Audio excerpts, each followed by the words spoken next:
The X Zone Radio Show with Rob McConnell is largely an opinion talk show. All opinions, comments, or statements of fact expressed by Rob McConnell's guests are strictly their own and are not to be construed as those of the X Zone Radio Show or endorsed in any manner by Rob McConnell, rel-mar McConnell Media Company, the X Zone Broadcast Network, its affiliated networks, stations, employees, or advertisers.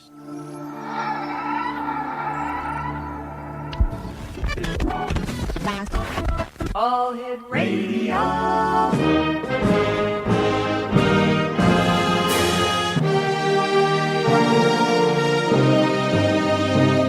Welcome to the X Zone, a place where fact is fiction and fiction is reality.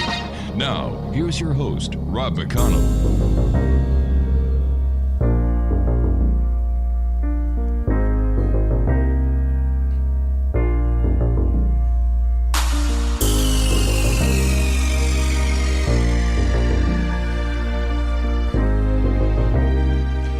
And good evening, one and all. This is the X Zone. I am Rob McConnell, and we're coming to you from our broadcast center in Hamilton, Ontario, Canada, on the Talkstar Radio Network, X Zone Broadcast Network, Mutual Broadcast Network, Simul Radio, and Simul TV, and iHeartRadio.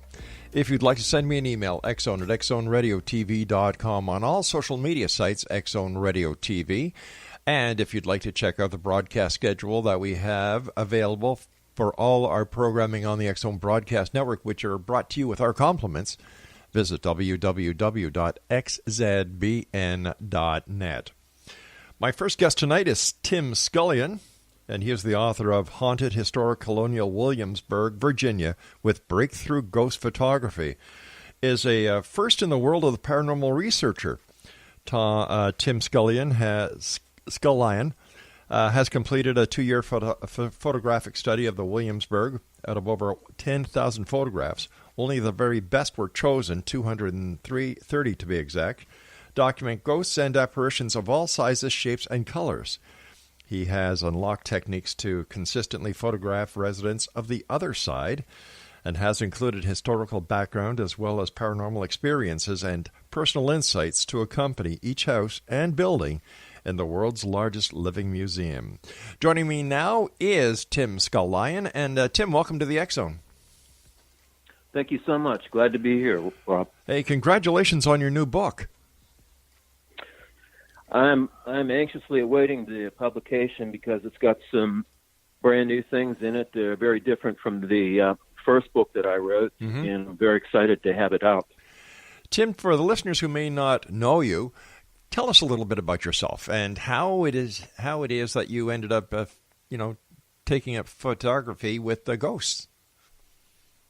Well, that was quite by accident because I had worked as a public school teacher for about 12 years, and I got out of that, and I was giving historical tours here in Colonial Williamsburg, and the company that I worked for asked me if I would like to give ghost tours, and I said, sure, why not? So they handed me a script. I memorized the script, and I started taking groups of about 25 people out through Colonial Williamsburg and telling them the ghost stories. So what I would see every once in a while is somebody getting on their cell phone. And by the way, this was in 2011 when cell phone cameras were not that good. No, that's right. I would see them getting paranormal photos, and it got me thinking. Because I was a skeptic and I just knew I had to change. So what I decided to do was take my professional equipment and go down to Colonial Williamsburg to these very same places that I had seen people get something paranormal and try for myself to see if I could get something better on better equipment. And so that started my 2-year odyssey for that first book. And by the way, 230 photographs out of 10,000. That shows you how many that were not any good. And so it was a learning process. It was trial and error. I'm not psychic in any way, and no, I don't see the ghosts in the photo when I'm taking the photograph. So is the photograph? Is it like an EVP? Is the photograph like an EVP? You only see the photo, the ghost after the photo has been taken. When you review the photos, like EVPs are audible after the recording is done? Exactly. Now, okay, well, you know the size of a review screen on any type of camera. It's Yes. quite small. Yeah. And so what I have to do is I have to get the photograph home, download it to my computer, and then I have to zoom in on the places that I think I might have something. Sometimes I have to turn up the contrast and or the light in order to brighten up the photograph so that I can see if I got anything paranormal. And, the chances, as you could see by the statistics, are about 1 in 50 that I would get something. Right. Is this in the realm of ITC? I'm not sure what you're referring to. Okay. This is like white noise on a TV screen when sometimes figures appear. Okay, I don't know if I would call it the realm of ITC, but Okay. what I do know is that from my observation and from the many photographs that I've taken, is that spirits, ghosts, whatever you want to call them, they're incredibly fast. And what that means is that I could take 50 photos of one place and have the spirit show up in only one of them. My goodness. How do you explain that? You're a teacher, you're a photographer, you must have some theory. Well, I've adapted a theory of physicist Janusz Lewinsky. Right. And what he said was that he made the hypothesis that ghosts, spirits, they are nothing more than an electromagnetic consciousness. And he said, being that, and this is according to the Einstein physics that he studied, he said that they would live outside the parameters of both time and space, which would mean that time would mean nothing to them and space would mean nothing, so that they could essentially pass through solid objects and they could live on forever. And he based this on two scientific facts, which I thought were interesting. One is that all living creatures, not just humans, but all living creatures give off photons of light. We have a standing rate of photon emission. And the second thing that was a fact that he quoted is that all living things, when they die, they have what they call a death flash, in which there is an escape of electromagnetic radiation from the body, and it can be up to 1,000 times greater than your standing rate of photon emission. So that sounded like something that would work in my mind, because starting out as a skeptic, I was looking for somewhat of a rational explanation for what I was photographing. And getting back to what we just spoke about a second ago, about the speed of these ghosts, just think they have no limitations as far as speed. As far as I could conjecture, they could travel at the speed of light, being that they are electromagnetic radiation. So would we be able to say that the photo emission at the time of death is actually the soul leaving the body? I would conjecture that. It sounds like a reasonable hypothesis. Yeah. Very interesting. Go ahead. No, sir, I was listening. So the fact that there is a soul, that this electromagnetic radiation leaves the body, right? It's able to exist on its own. And something that's made me wonder is whether this entity, this being, is able to recreate itself as a ghost, because I think it's no longer a human body, but it's able to recreate, right, in some cases, an apparition, or let's call it a hologram. That would make more sense. Right. A holographic recreation of themselves. And I have to wonder sometimes if this is not a learned process, because otherwise, wouldn't you think that all the ghosts would be doing this? They would all be trying to appear to, say, people they know, their former relatives, friends. Sure, and that begs to ask the question, why don't they? which goes back to possibly it's a learned process, and some of them haven't learned how to do it. Where would they learn how to do it? I don't know. You see, all this is quite fascinating to me. Let me give you an example of something that I came across. Okay. At my alma mater, William and Mary, there's a story that was written up in the school newspaper about a haunting in one of the halls. And the haunting is about a former student that committed suicide before finals because she was so distraught about passing her finals.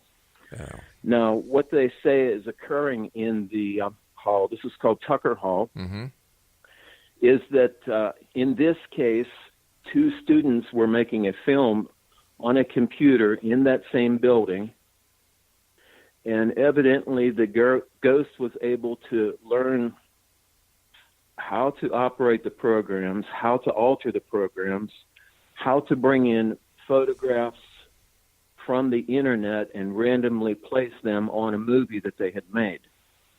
And that stunned me, that a ghost that supposedly died in 1980. Go ahead. All right, we've got to take our first break. Please stand by. Tim Scullion is our special guest this hour, X-Zone Nation.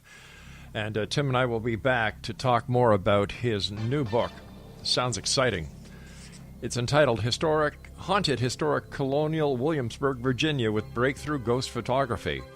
And his website is www.facebook.com/Tim Scullion author / and we'll be back on the other side of this break as we continue here in the X-Zone.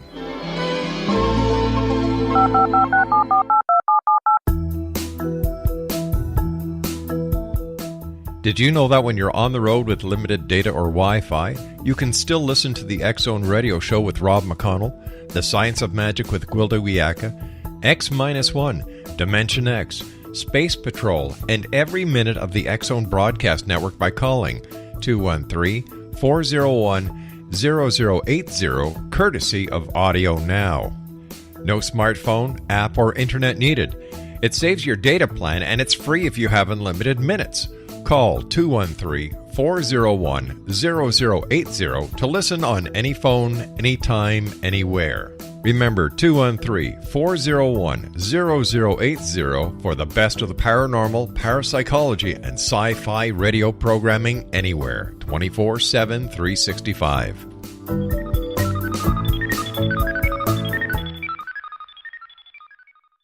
You have heard of the X-Zone? Now watch it on Simul TV, plus 500 video games, live TV channels, free video on demand, worldwide, and more. Does this sound like tomorrow's television? Well, it is, but you can have it today, right now. It is Simul TV. Simul TV offers what the others only wish they could provide. 15 exclusive channels like X-Zone, Sci-Fi, and Horror. We are worldwide. No other provider offers that. 500 built-in video games. No need to have an extra expensive system. We have them included. Free video on demand. Live streaming events from around the world. Interactive online network, and much more. Tomorrow's TV today. Simul TV. Sound too good to be true? Well, it's not. You can have Simul TV today. Sign up at simultv.com. Do it today.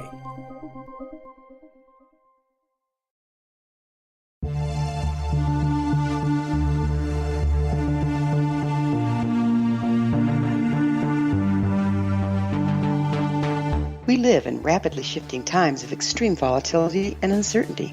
Such profound change brings a unique opportunity for the evolution of consciousness. I'm Gwilda Wiyaka, host of Mission Evolution Radio Show, a program that explores the latest scientific developments and deepening spiritual truths supporting human evolution.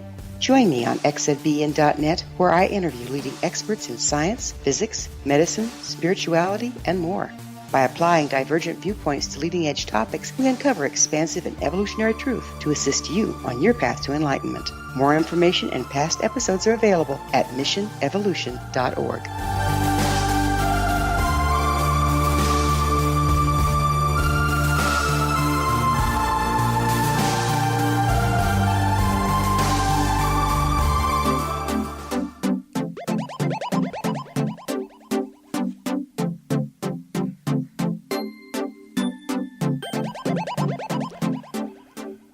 Welcome back, everyone. This is the X Zone. I am Rob McConnell. Our special guest this hour is Tim Scullion, and he's the author of Haunted, Historic Colonial Williamsburg, Virginia, with Breakthrough Ghost Photography.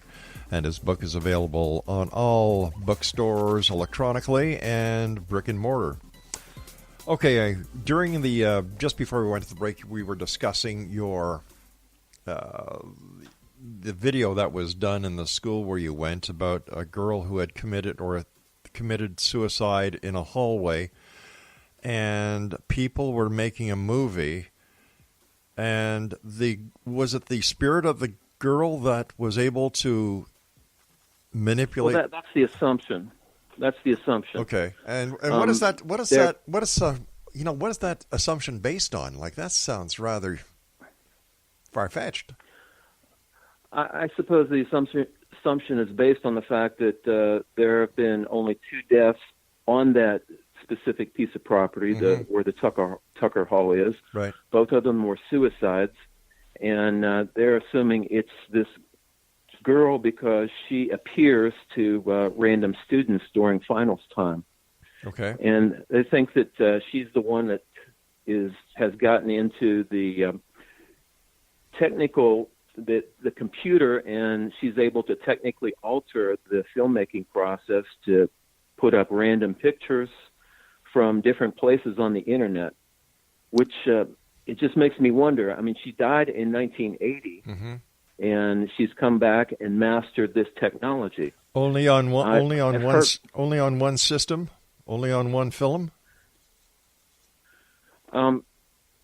I can't answer that. All I can answer is that it's recorded officially in the newspaper of the school that this entity, this ghost, right, was able to get in it and alter their film project. And it was something that was, they were flabbergasted by it, and they couldn't believe that an entity that died in 1980 mastered the technology and changed it as much as it was changed. But how do we know? And how do we even go out on the internet? How do we know that the ghost really did this and wasn't the people who were producing the film who did this just to get notoriety?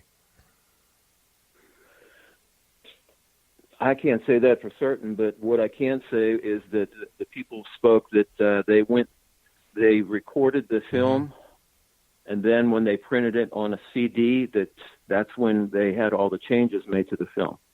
And so somewhere between that process, there was an alteration.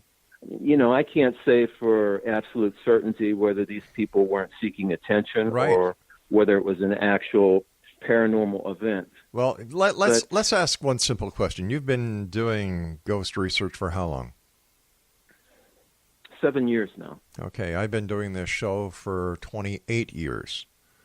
My company does videos. We do TV productions. I have never, in 28 years doing the show, ever heard of a ghost manipulating a video.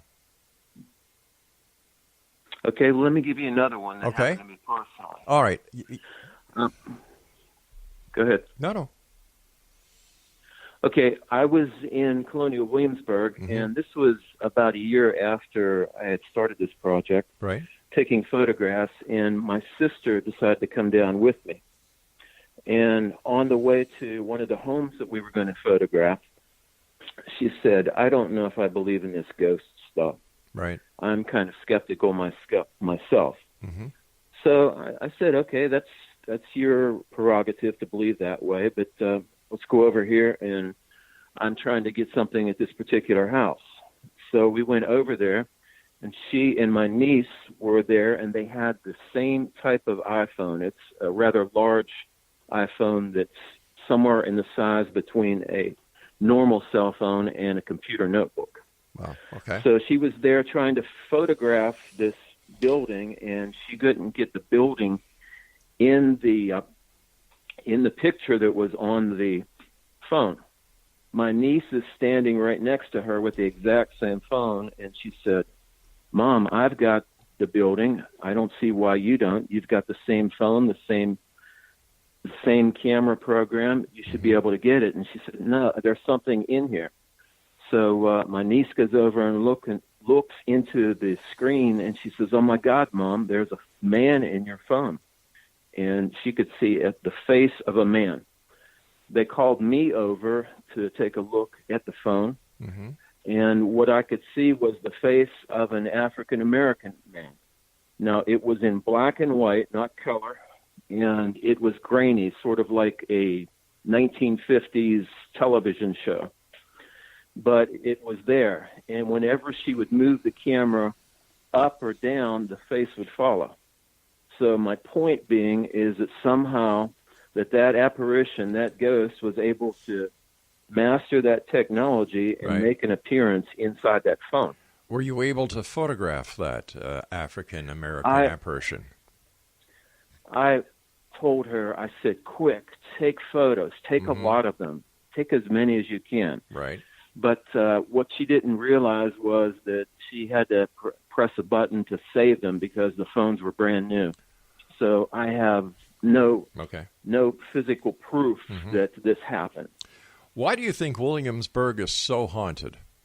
A hotbed of ghost activity. Well, it was the first area that English colonists came, and there's been quite a lot of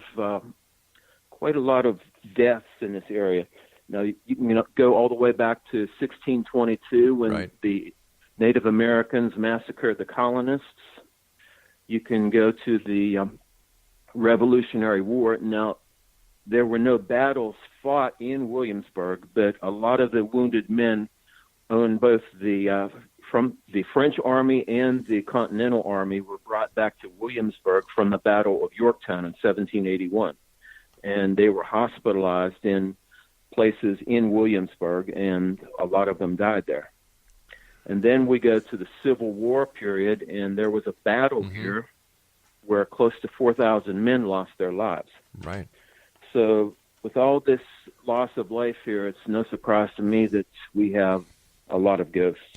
So there are ghosts of soldiers. There are ghosts of African Americans. Are there any ghosts of Native Americans? That's funny you should ask, but in my new book, I've got a scene from a street. And I was taking a photo of one particular building, and I was looking at the building specifically, but later I had just stumbled upon by looking to the side, and what I was able to capture was a whole street scene of ghosts that included Native American faces. And there's also in a few of the windows that I photographed features of ghosts that look decidedly Native American. So yes. What would you say the earliest era is of the ghosts, or do they span the entire spectrum of the existence of Williamsburg? As far as I know, the latter, they span the entire existence. And just getting back to that scene that I described on the main road, the Duke of Gloucester Street in Williamsburg, in that photo, on one side of the photo, I had a woman in blue jeans with a white blouse. She was standing on one side of the road. And on the other side of the road, I had what appears to be a woman in a Victorian-era dress walking down the sidewalk. Behind her, looking from behind a fence, I have what appears to be 3 Native Americans that are looking out. And then up further from that, I have a group of ghosts that they don't appear to have any type of a time period marking on them that I could identify, but they're all gathered around a woodpile at the street. So it seems that all time periods are included. That's interesting. I can understand an apparition. I can understand that, but how do we explain their clothing? Because their clothing, when they die, that doesn't make any sense to me. Like the lady in jeans, does that mean she died with her jeans on? Like, how do we explain how do we explain the clothing aspect? The only thing that I could explain about that is that they're recreating an image from their past And since obviously they don't have a flesh and blood body, that's coming from their memory of themselves, of their appearance. I see. So the genes aren't obviously real, but they're recreated in the photograph. I'll give you another example. In one area that I photographed around the Powder magazine, where the militia from Virginia regularly trained. Right. There is 3 soldiers, and they're dressed in 18th century militia-type clothing. They have the tri-corner hats on, and one of them is either leaning on a walking stick or a gun. It's hard to tell. So that object has been recreated just as the clothing and their bodies have been recreated. Yet it doesn't look real. It looks ephemeral, as if you could pass your hand through it. Wow. Listen, you and I have to take our news break at the bottom of the hour. Please stand by, and we'll be back shortly. X Zone Nation, our guest this hour is Tim Scullion, and we're talking about Tim's new book that is, it's basically the world's first photo study of ghosts over 2 years and 10,000 photos. And we'll be back on the other side of this break as we continue here in the X Zone from our broadcast center and studios in Hamilton, Ontario, Canada. My name is Rob McConnell. Don't go away.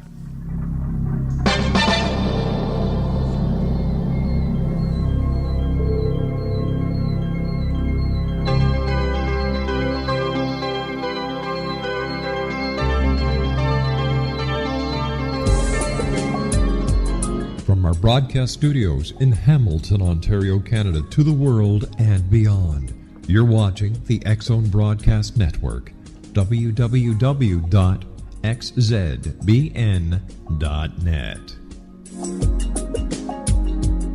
AVS Media Den. You have heard of the X Zone? Now watch it on Simul TV, plus 500 video games, live TV channels, free video on demand, worldwide, and more. Does this sound like tomorrow's television? Well, it is, but you can have it today, right now. It is Simul TV. Simul TV offers what the others only wish they could provide. 15 exclusive channels like X Zone, sci-fi, and horror. We are worldwide. No other provider offers that. 500 built-in video games. No need to have an extra expensive system. We have them included. Free video on demand. Live streaming events from around the world, interactive online network, and much more. Tomorrow's TV today. Simul TV. Sound too good to be true? Well, it's not. You can have Simul TV today. Sign up at simultv.com. Do it today.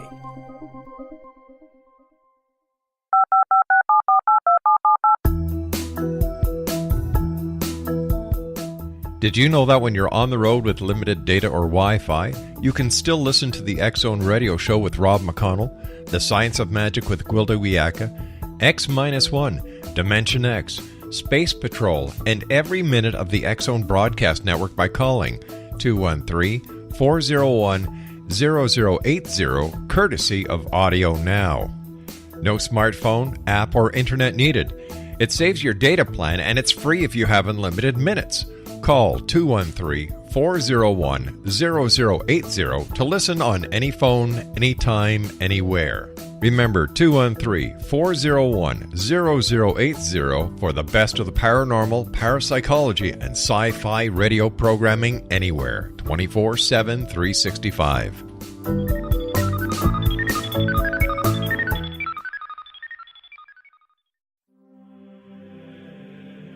Rob McConnell here, presenting an overview for Nicholas Paul Jennings, author of a fascinating book, Amen. It presents facts revealed by Egyptologists, facts that enable us to understand why Amen is the beginning of creation of God. It provides recommendations for religious leaders of the major religions to unify their beliefs and teach the Word of God.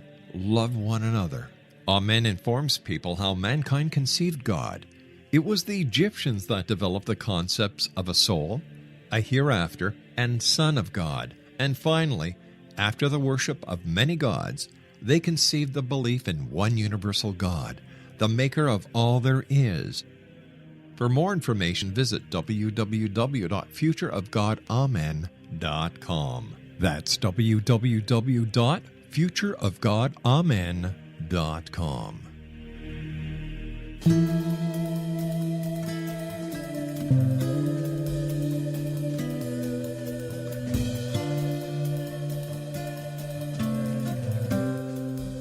Exonation, Tim Scullion is our special guest.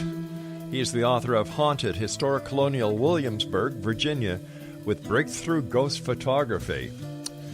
Fascinating book. Tim, during your photographic research and the photography you've done on the paranormal, pointing specifically to ghosts, have you been able to photograph any ghost animals? Yes, I have. And had you asked me when I started this process if animals had spirits, I would have probably said no. But I have actually photographed quite a few different animals. Dogs. Not a cat yet, but I've seen a cat with my eyes. Deer, what appears to be wolves, and a horse. And something that really stunned me was I was able to photograph a ghost dragonfly. So something that small, that diminutive, that has a soul, a ghost, that really blew me away. Okay, how about a soldier on a horse? Have you photographed that? I'm not sure if it was a soldier on a horse, but I did capture a person on a horse, and the horse didn't appear whole. Only a part of it appeared. You could see its head. You could see its two front legs, possibly a tail, but there was portions in the middle that were missing in the photograph. But yes, I have. How about people in buggies or carts being pulled by horses? No, I haven't gotten that yet. No way. But the one thing that is featured in my second book that's coming out this August is something that also blew me away, and that was the fact that I was able to capture a whole militia. I believe that it's the largest number of ghosts ever captured in one photograph, and they are all standing up at attention in a line in front of the powder magazine here at Colonial Williamsburg. And it makes me wonder, because I had visited that place. I had photographed that place so many times before and got nothing. But this one time that I came there, there was a small group of Colonial Williamsburg interpreters, and they were reenacting the militia. There was 4 of them, to be exact, and they had the drums, and they had the guns, and they were doing a little reenactment, and they were also drilling children on how to act as a member of the Virginia militia. And when that happened, I was able to get this photograph of this whole militia. And it makes me wonder that if the drums, if the fanfare, and if the children didn't bring them out, because as I said before, I had been there so many times and was able to capture nothing. And then this one time that this recreation of Virginia's past was there, these ghosts appeared.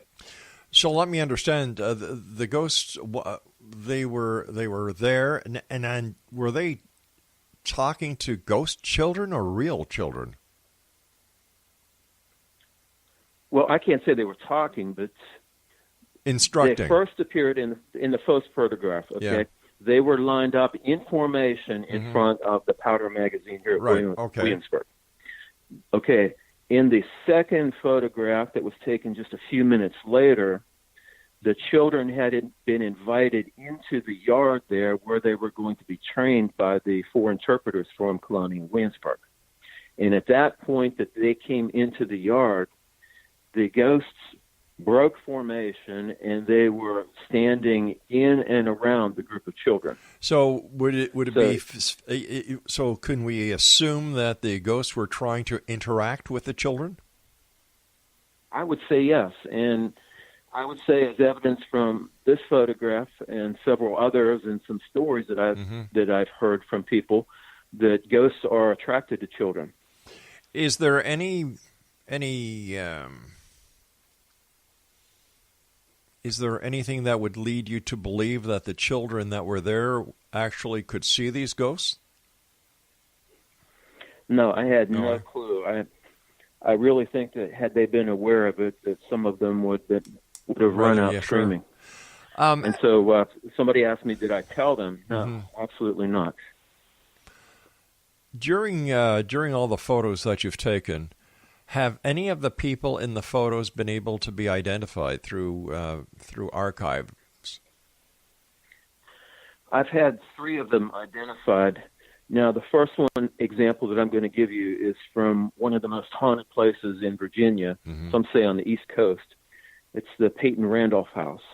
And ironically, it was the first photograph of a face that I had ever gotten. And what I couldn't understand is that you could see the eyes and the forehead and the hair, but the lower part of the face from the nose down, it was black and mottled. And so I was thrilled that I had gotten my first photo of a human face, that couldn't help but wonder what was going on with the rest of the face. And although I have no photographic proof, I spoke with an interpreter who had worked extensively at the Peyton Randolph House, and he asked me which window that I'd gotten the photograph in. So I told him which window, and he said, it's documented, although we do not have the name, but in the 18th century, there was a man that came into the Randolph household, and he ended up sticking a pistol in his mouth and committing suicide. So right there, I had the identification of the man, not a name, but at least the documented proof that this man had walked in there and committed suicide. Now, there was a second instance where a friend of mine asked me to go to a hunting club, and I was kind of reluctant because I want to research places that have compelling stories, that have something intriguing as far as paranormal or history, in order to use it in my blogs and in my books. And this place had nothing. So I was kind of reluctant, but he told me that he had seen a woman in white walking down the hall several times while he was staying at this hunting house. And so I reluctantly agreed, and I went out with him. It's about a half hour outside of Williamsburg. So when I went out there, I went through the place. I took photographs absolutely everywhere. And I got back and downloaded the photographs and found 2 recognizable faces of men. But out of those, I found nothing of a woman in white. So I posted them on my Facebook page, and I sent a message to my friend saying that I'm sorry I couldn't get any woman in white in any of the photos, but what I did find were these 2 faces. So I think that they were probably former owners of the house, because at one time before it was a hunting club, it was a farmhouse.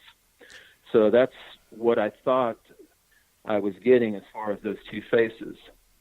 So he evidently was on Facebook at that time, and he sent me an email back just seconds later saying, "Oh my God, that's my best friend." Oh, no. He died in 1993 in the Williamsburg hospital, and yet his face is in the window out at the hunting lodge where he loved to be. So I had a positive identification by my friend and also by 4 other members of that lodge that was who the ghost was. Let me ask you a question. Here before we go on to the third one. You sent us a photo. You sent us a photograph.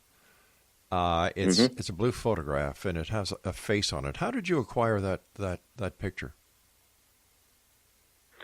Can you tell me which one it is? I sent you about 6 or 7. All I got was one. It looks like you can definitely tell it's a face. It's on a blue background. How did you get these photos? The one that I think you're talking about was taken in Sedona, Arizona. Oh, okay. I had gone to a haunted restaurant called Relics that had been visited by the television show The Dead Files. Oh, yeah. And I thought that would be a interesting place to try and get photographs. And I captured quite a few faces in those windows, and I think the one that was bluish looking is the one that I sent you. Oh, super. I'm sorry, now could you get on to number 3? Number 3 is a bit strange, but it also tugs at your heart, and that's because of not an identifiable face, but an identifiable piece of clothing. I see.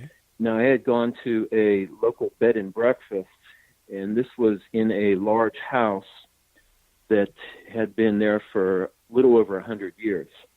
And it was a known haunted spot. In fact, it's been listed on Virginia's Most Haunted. And the person that had been managing that place had asked me to come down and give a book presentation and then try to go around and get photographs and possibly capture some of the place's ghosts.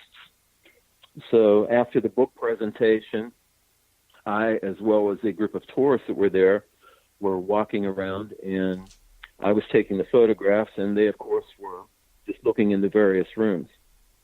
So the manager of the place was down in the hall, and I captured her in a photograph. And right beside her is what I call classic white. It's kind of a white, ephemeral, evanescent, see-through thing that you can tell is a person, but it's not identifiable. It doesn't have any facial characteristics. We're going to hold it here because I've got to take a commercial break. Please stand by. Exonation, our guest this hour is Tim Scullion, and he's the author of Haunted, Historic Colonial Williamsburg, Virginia, and Breakthrough Ghost Photography. And we'll be back as we wrap up this hour here in the X Zone from our broadcast center in Hamilton, Ontario, Canada. And don't forget, you can watch us on SimulTV at www.simultv.com and look for the X Zone TV channel.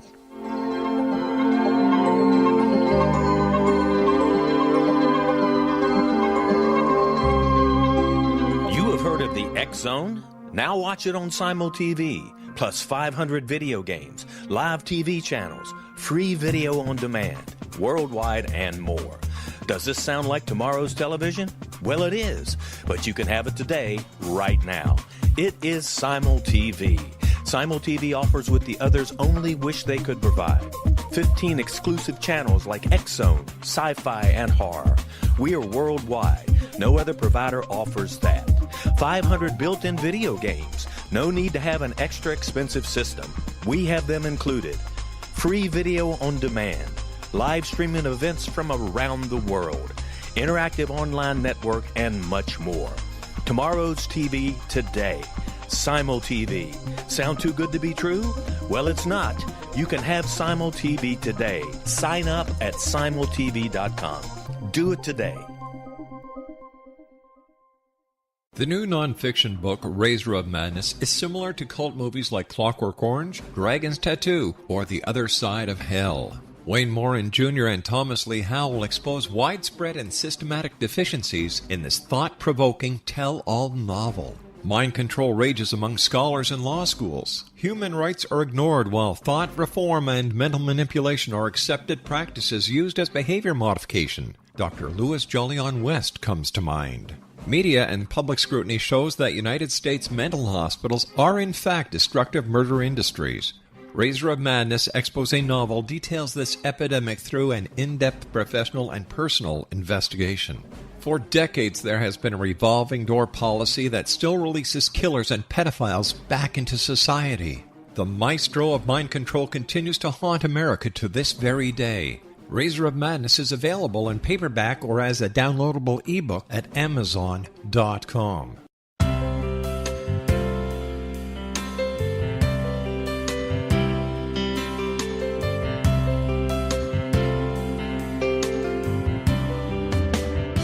The concept of a new age has been around since the late 19th century, yet much of its original meaning has been lost. What exactly is the new age? Is it a religion, a collection of obscure esoteric practices, a series of doomsday predictions, or an astrological event? The New Age Chronicles is a unique, complementary publication bringing reason and grounded information to separate fact from fiction.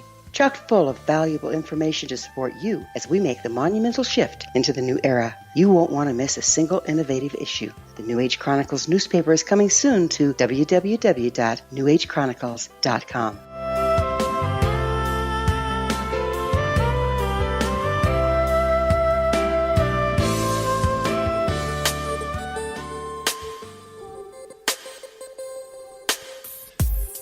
Welcome back, everyone. Tim Scullion is our special guest, and Tim's got a blog. It's called The Ghostographer, and it's at timscullion.wordpress.com/blog. And the Amazon link to his books, we're going to put that up on our website. And the only ghost tour in the world that features ghost photos at every stop shown on large Samsung Galaxy notebook. The website is www.ghostphotographer. What is it? Ghost. How do you say that, Tim? That's rather. Ghostographer. Okay. .com. Right. All right, Tim. You were telling us about this place that you were at, and you were going around taking photos. So I got this ghost standing right next to the manager, and like I said, the whole upper area of the ghost was white, and you couldn't identify it, but you could see the person's pant leg, and you could see that it was a man's shoe, a tennis shoe is what I thought. Yeah. So I got about 20 good photographs of the ghost at that place that night, and I took them down the next week to the manager and showed her. And I said a particular interest you might find is this ghost that's standing right next to you. And I said, you can't tell what the person is. You can't tell if it's a man or a woman, but you can tell that they had the pant leg with this shoe that looks like a tennis shoe, so I'm assuming it's a guy. Right. And she said, that's not a tennis shoe. And tears started to well up in her eyes. And I said, okay. And then after she gained her composure, she said, that's my son's shoe. She said it was his work shoe. It was his favorite pair of shoes. And he passed away 10 years ago today. And I still have those shoes up under my bed. And she actually brought them down and showed me the shoe, and it matched the photograph.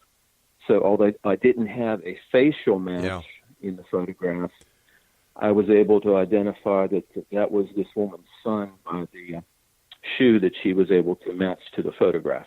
You're right. That is a heart-tugging one. It's quite an interesting and heart-tugging story, but she was sad at the same time, pleased to know that he was standing right beside her as she was standing there talking to this group of people. Have you tried doing this photography with video? And if so, how did that turn out, or how does it turn out? I have, and I was doing experiments at my former house, and I was using an infrared camera, and the camera was aimed at my front door, and my house was haunted at the time. There was a Civil War ghost. It was a Union ghost dressed in a navy blue uniform, as well as several other ghosts. But there have been several people in my family that had seen two people walking up and down the hallway and sometimes walking up the stairway. So that's where I had the ghost camera aimed at, and I was filming, and I had several clips that showed pixelated outlines of what appeared to be humans walking either down the hallway or up the stairway. But unfortunately, I lost those because the house, all of my equipment, and those videos burned up in a fire late last year, and I haven't been working with video since that time because I have to buy new equipment. Let me ask you, was the origin of the fire found, or is there a possible paranormal connection? That's interesting that you asked that, because I have interactions with quite a few psychics on Twitter and some other social media sites, and that was the question they asked me. Now, the fire marshal attributed the fire to a cigarette that wasn't put out right in an ashtray on the front porch. Right. And it had the debris. But at the same time, what I'd like you to know is that I've actually heard several different experiences of ghosts being able to light fires, which absolutely fascinated me. For example, in Colonial Williamsburg, there is several taverns where at night when the employees go around and blow out all the candles on the tables, there are several stories where they turn around and all the candles are lit again. There's also a place in Yorktown, which is nearby here, where there's a story of a family experiencing a fire in the fireplace that they didn't start themselves. So they're quite capable of starting fires. But is there any evidence to the reality of these claims? Or are these just tales, folklore, urban legends? Well, again, I'm going on people's word. Okay. That's all I can tell you. However, I have talked to the people that have actually experienced that. Mm-hmm. They don't appear to me to be liars. They don't appear to me to be attention seekers. But as for the veracity of the statement, no, I can't solidly say that I know that it's the truth or it's a lie. You were mentioning psychics. Are you a believer in psychic phenomena? Yes. My wife is what I call my reluctant psychic. She is able to know things, and she said she can't call it up.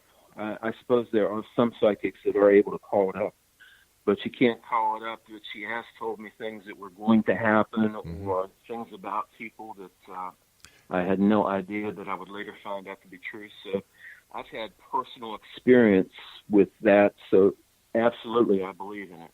Now, as far as how far the power of the psychic goes, I can't say that either. I just know that I've experienced, I've heard, and I believe. Have you ever gotten into other aspects of paranormal investigation, such as EVPs, EMF detectors, heat sensing equipment, and if so, what were the results? I haven't, because if you recall, I said I was a skeptic, and so I have to see things. Seeing is believing to me. Well, wait a sec. Hold on here. Let me just back up a second. You're a skeptic, and you need to see something to believe it, yet you're taking the word of all these people about paranormal events, and you're taking it at their face value without seeing it. So you can't have both sides of the coin here. Okay, well, I was a skeptic when I started, and after I started seeing, photographing, and experiencing this stuff, then I started to believe what people were telling me. So I guess both sides of the coin are the fact that I was once a skeptic, and now I am no longer a skeptic. So the fact is that now that you're a believer, you believe everyone. No, but I am able to go and hear stories, and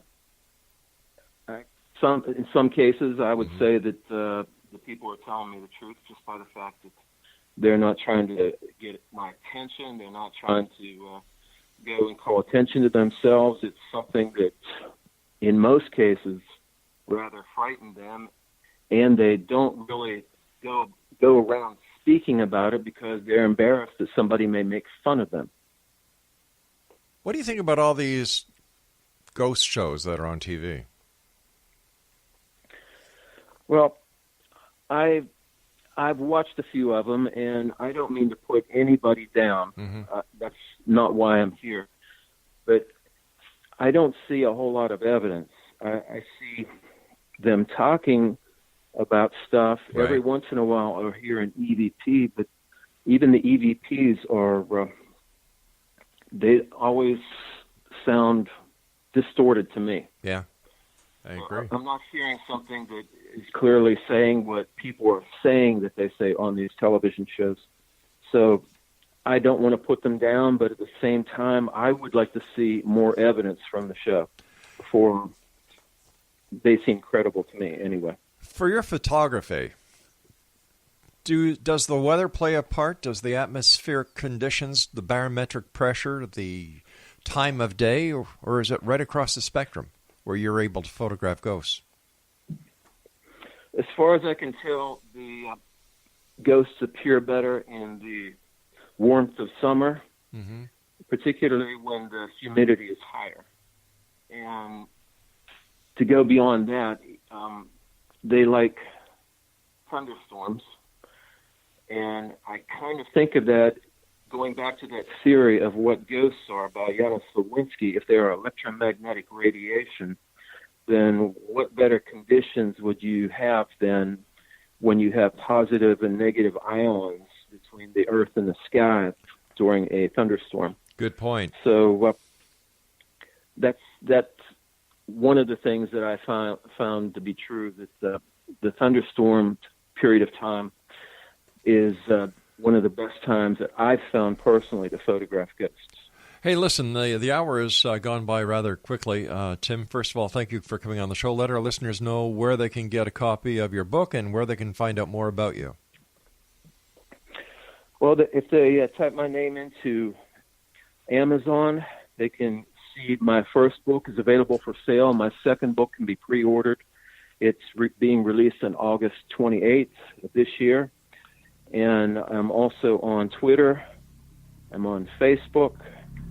And also my book is available at Barnes & Noble stores and at Schiffer Publishing. Tim, thanks so much for coming on the show. Take care of yourself. Have a wonderful summer, and happy ghost photography. Thank you. X-Zone Nation, I'll be back on the other side of this break as we continue here in the X-Zone from our broadcast center and studios in Hamilton, Ontario, Canada. You can get your complimentary copy of the X-Chronicles newspaper simply by going to www.xchroniclesnewspaper.com. I am Rob McConnell. Don't go away.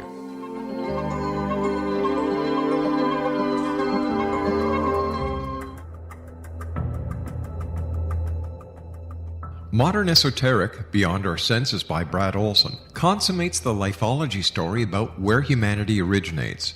It is the lost continents, the primitive wisdom, the mythos of creation, and the rethinking of ancient history as we are taught in academia. There is much more to the story than what we have been told. As this is the first book in the Esoteric series, Modern Esoteric starts at the beginning of time and accelerates up to this modern age.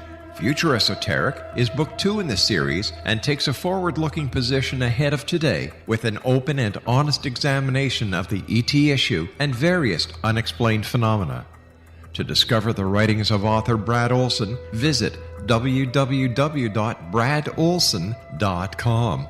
That's www.bradolson.com.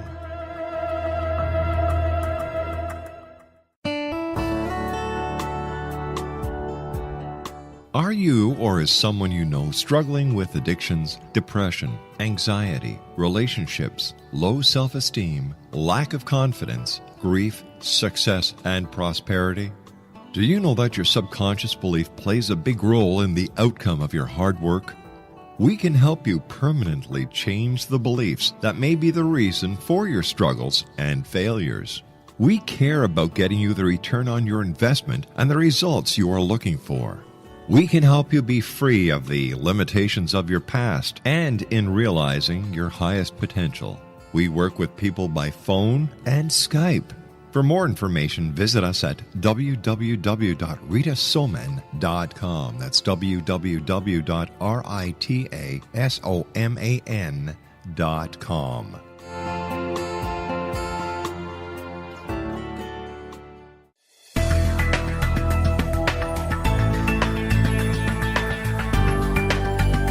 Do you think you have energy problems in your home? Do you feel better when you're away than when you're home?